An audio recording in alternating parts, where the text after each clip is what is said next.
ব্রাহ্মণবাড়িয়ায় বিএনপির দুই গ্রুপের সংঘর্ষ, আহত 10। ব্রাহ্মণবাড়িয়ার সরাইলে বিএনপির দুই গ্রুপের সংঘর্ষ হয়েছে, এতে অন্তত 10 জন আহত হয়েছেন। শনিবার 23 নভেম্বর সন্ধ্যায় উপজেলা সদরে বিএনপির সাংগঠনিক সম্পাদক দুলাল মাহমুদ আলী ও উপজেলা যুবদলের সদস্য সচিব নূর আলমের সমর্থকদের মধ্যে এই সংঘর্ষের ঘটনা ঘটে।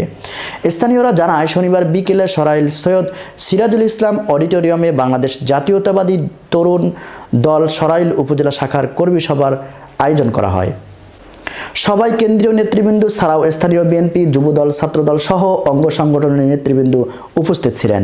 সভা শেষে উপজেলা বিএনপির সাংগঠনিক সম্পাদক দুলাল মাহমুদ আলীর ভাই আজির উদ্দিন আহমেদ পান্না তরুণ দলের নেতা আরাফাত রহমান হৃদয়ের সাথে আপত্তিকর ভাষায় কথা বলে।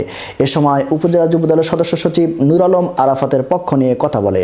বিষয়টি নিয়ে দুলাল ও নূর আলমের সমর্থকদের বাকবিতণ্ডা হয়। এরই জের ধরে দুই নেতার সমর্থকরা সড়কের উপর দেশীয় অস্ত্রশস্ত্র নিয়ে সংঘর্ষে জড়ায়।